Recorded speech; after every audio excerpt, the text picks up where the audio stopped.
इस वीडियो में हम लोग बात करने वाले हैं column base in steel column की।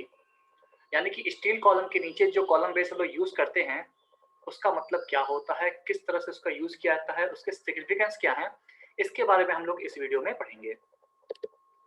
सबसे पहले हम जानते हैं कॉलम बेस होता क्या है। आपके सामने एक डायग्राम है, ये आपका कॉलम है, ये आपका कंक्रीट पेडेस्टल है जिसके ऊपर इसको सपोर्ट किया गया है और ये आपका स्लैब बेस है या सिंपली वर्ड में अभी हम कहते हैं कि कॉलम बेस है, जो कि ऊपर से आने वाले भार को इस ग्राउंड पर ट्रांसफर करने का काम करेगा। ठीक है, तो कॉलम बेस एक बेस प्लेट होता है जिसका काम ऊपर से आने वाले बेरिंग प्रेशर को रिड्यूस करना होता है। हमें पता है कि अगर मैं प्रेशर की बात करूं तो हमें क्लियर है कि प्रेशर का मतलब क्या होता है, लोड अपॉन एरिया। ठीक है, सिंपल सी बात होती है कि इसका मतलब क्या होता है, लोड अपॉन एरिया।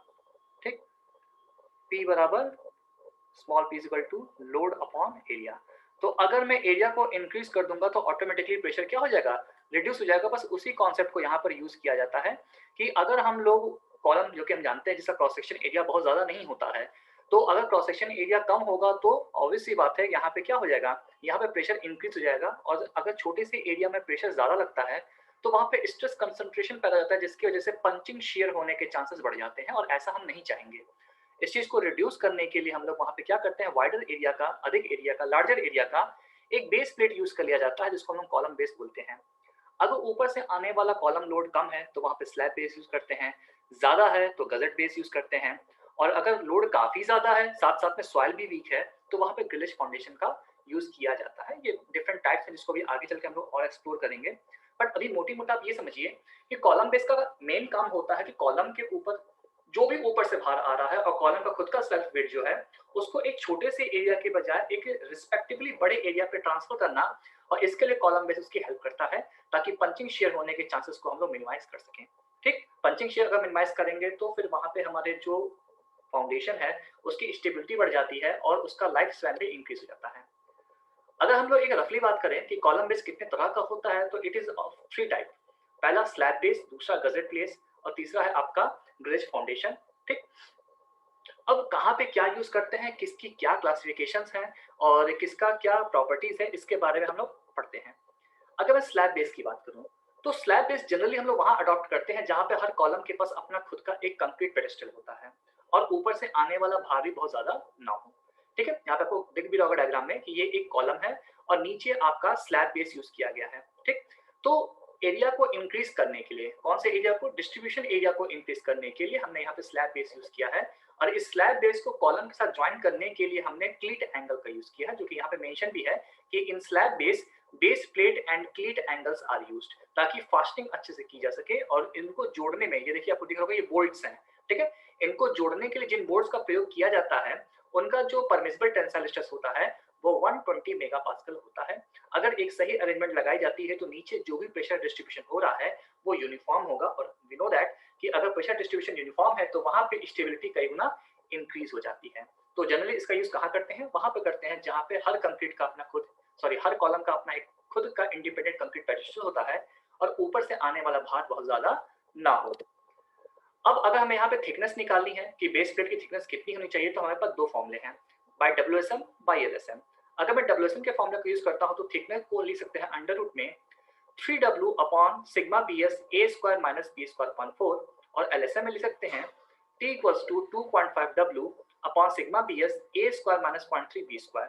यहाँ पे a और b क्या है, तो a आपका लार्जर प्रोजेक्शन है, यानी कि आपको जो कॉलम दिख रहा है, कॉलम के एज से जो ये किनारे का हिस्सा है इसको बोलेंगे लार्जर प्रोजेक्शन और ये स्मॉलर प्रोजेक्शन है। ठीक है, बी आपका विड्थ ऑफ दी फुटिंग है जो हम लोग वहां पर यूज करने वाले हैं। डब्ल्यू ऊपर से आने वाला बेस प्लेट पर अपवर्ड प्रेशर है। ठीक है, तो upward pressure on base plate, ऊपर की तरफ जो प्रेशर जा रहा है अपवर्ड डायरेक्शन में न्यूटन पर एमएम स्क्वायर में, उसको हमने डब्ल्यू से रिप्रेजेंट किया है। और सिग्मा बी एस यहाँ पर परमिसिबल बेरिंग कंप्रेसिव स्ट्रेस है जो कि बेस प्लेट पर वर्क कर रही है। आपका एक टॉप व्यू और एक आपका एलिवेशन प्लान दोनों मैंने यहाँ पर शो कर दिया है। बेसिकली स्लैब बेस आपका बहुत अधिक लोडिंग ना होने पे और इंडिविजुअल कंक्रीट पेडेस्टल होने पर यूज किया जाता है। इसके बाद नेक्स्ट आता है गजट बेस। अगर ऊपर से आने वाला भार बहुत ज्यादा है तो फिर वहां पे गजट बेस का यूज किया जाएगा। ये आपके एक्सियल लोड के साथ साथ बेंडिंग मोमेंट और इसेंट्रिक लोडिंग को भी बहुत ही सक्सेसफुली कैरी कर लेता है।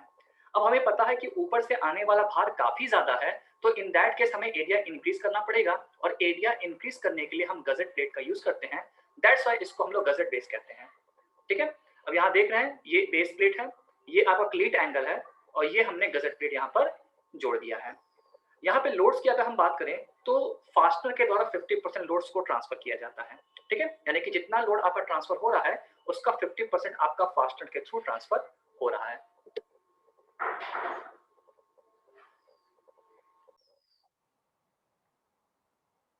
अब इसके बाद जो हम लोग का तीसरा आता है दैट इज ग्लिच फाउंडेशन। अब हमने भी देखा था कि लाइट लोडिंग के हमने स्लैब बेस यूज किया, हैवी लोडिंग के लिए हमने गजेट बेस यूज किया। अगर लोडिंग बहुत ही ज्यादा हैवी हो जाए इन दैट केस हम लोग ग्लिच फाउंडेशन का यूज करते हैं। इसकी फायदा ये होता है कि ग्लिच फाउंडेशन बहुत हैवी लोड को तो सहता ही है, साथ ही साथ में किसी ऐसे सॉइल की जिसकी बेरिंग कैपेसिटी बहुत ज्यादा नहीं है यानी कि वीक सॉइल है, आप उस केस में भी इसका यूज कर सकते हैं। बहुत ही सक्सेसफुली ये उस लोड को ट्रांसफर कर पाएगा। ग्लिच फाउंडेशन का एक्चुअल में कॉन्सेप्ट क्या होता है? ग्लिच फाउंडेशन ये कहता है कि आप मल्टीपल टीयर्स में बीम्स को अप्लाई करिए। जैसे आपको दिख रहा होगा कि आपका ये कॉलम है, ये आपका बेस प्लेट है, क्लीट एंगल है, इसके नीचे हमने ग्लिच की एक लेयर लगाई है एंड आफ्टर दैट उसके ट्रांसवर्स डायरेक्शन में हमने एक सेकंड टीयर डाला है। देन उसके बाद हमारे कंक्रीट का बेड है और फिर हमारी सॉइल है। तो जब हम लोग मल्टीपल 2 और more tears of beams use करते हैं तो इससे अगर हमारे सॉइल की बेरिंग कैपेसिटी कम भी है तो भी हमारा काम काफी अच्छे से हो जाता है, क्योंकि ये ऊपर से आने वाले भार को रिलेटिवली काफी लार्ज एरिया में डिस्पर्स करने का, बांटने का काम करता है। और चूंकि ग्लिच फाउंडेशन काफी बड़े एरिया में लोड को ट्रांसफर कर रहा है तो वहां पे प्रेशर ऑटोमेटिकली रिड्यूस हो जाता है और वीक सॉइल भी ऊपर से आने वाले हैवी लोड को बहुत ही आसानी से सह लेती है। तो ये कंप्लीट है आपका कॉलम बेस के बारे में, मतलब कि light loading, heavy loading and very heavy loading with week soil हमने यहाँ पे डिस्कस किया। डायग्राम के थ्रू आपको बताया ग्लिच क्या होता है, मल्टीपल टीयर्स क्या होते हैं। ठीक है, देखिए मैंने वीडियो को शॉर्ट रखा है क्योंकि इसमें उतना ज़्यादा डिटेलिंग है नहीं कि हम लोग इसमें बहुत ज़्यादा टाइम किल करें। ठीक है, बाकी उम्मीद करते हैं कि आपको ये वीडियो समझ में आया होगा।